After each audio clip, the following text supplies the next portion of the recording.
Nous tenons aujourd'hui la première édition des rendez-vous du Made in Morocco, qui est un cycle de conférences-débats dédié à la promotion et à la défense du Made in Morocco, c'est-à-dire les produits fabriqués au Maroc. En tant que Conso News, notre objectif est de faire passer le message de la priorité qu'on doit accorder au Made in Morocco auprès des consommateurs marocains.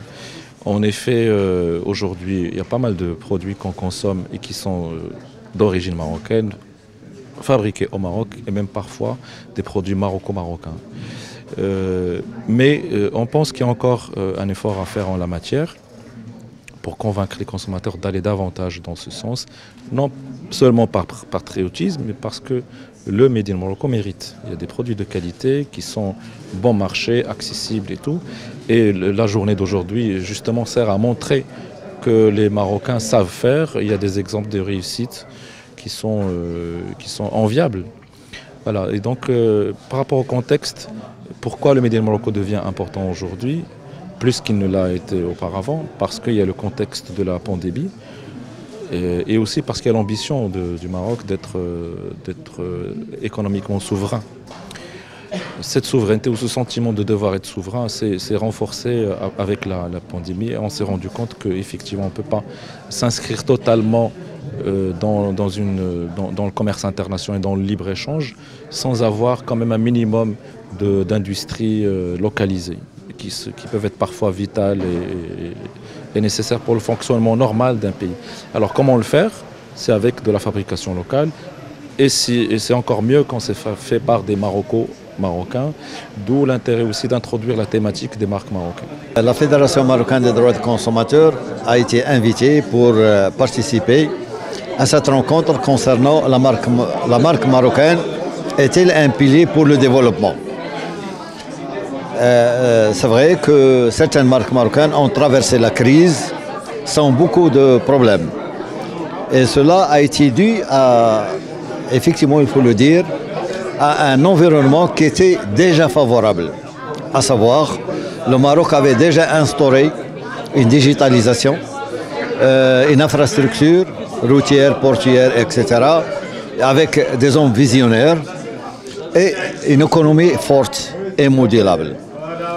Bien sûr, avec tous les programmes tels que Émergence, le programme Plan Maroc Vert, tout ça, ils ont favorisé la traversée de la crise sans beaucoup de déboires, et ce qui a fait que certaines marques ont été considérées comme marques résilientes marocaines. Sur cet exemple, le gouvernement a opté pour une industrialisation de la marque marocaine.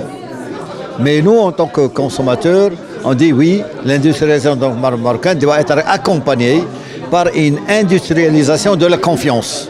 Sans confiance, le consommateur va perdre, la marque va perdre le consommateur. D'autant plus qu'on sait que quand une marque il prend de l'ampleur, quand il devient très forte, il migre. Il quitte le produit d'origine et il migre vers d'autres produits. Et le consommateur ne va acheter tous les produits que par le nom.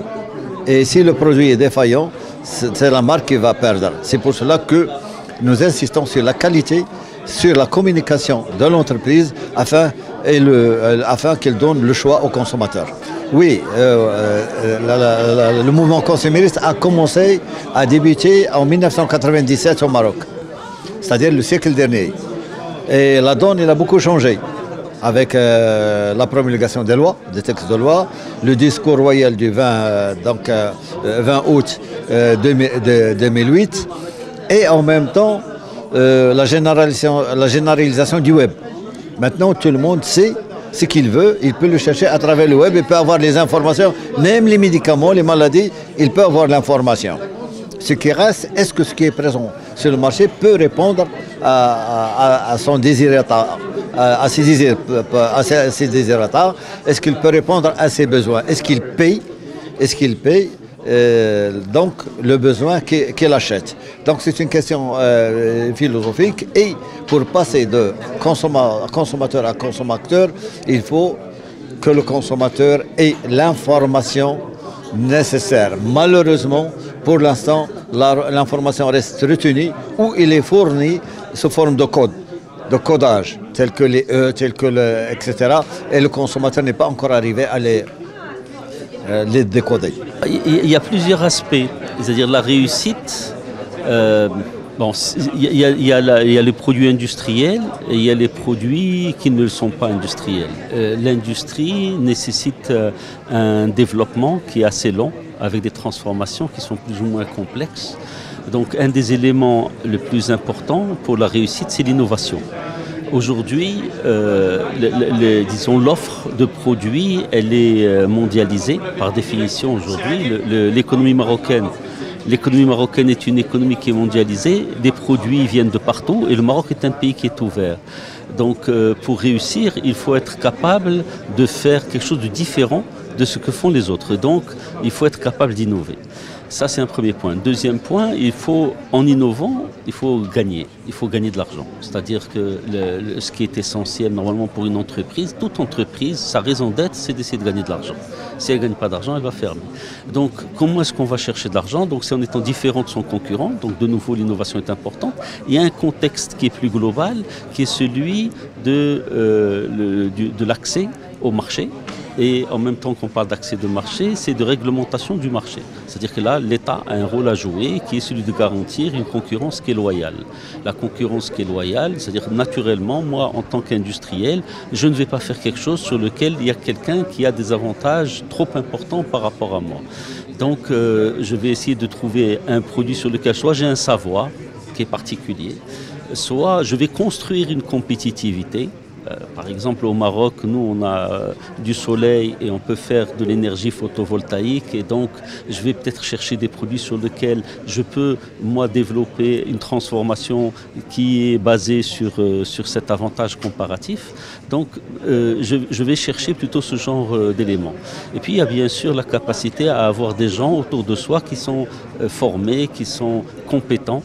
Et finalement, la richesse principale, c'est celle des hommes qui constituent l'entreprise. Donc, avoir des gens les plus compétents possibles avec soi, c'est la clé. L'industrie au Maroc, pour l'instant, est encore à se faire. C'est-à-dire, ce que je constate, malheureusement, c'est qu'on donne beaucoup d'avantages à des investisseurs qui sont étrangers. On ne donne pas ces mêmes avantages aux investisseurs qui sont nationaux.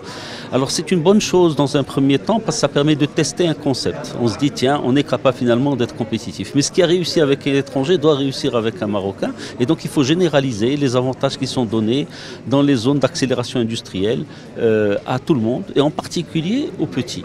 Normalement, disons, celui qui fait l'emploi, c'est le petit. Celui qui va créer du travail, c'est plutôt la petite entreprise. La grosse entreprise, elle va essayer de rationaliser, et en général, ce n'est pas les gros qui innovent. Ceux qui innovent, c'est les petits. Donc, donner un petit coup de pouce aux petits, avoir une organisation, que ce soit sociale, économique, logistique et fiscale, qui soit plus favorable à la PME, me semble être essentiel.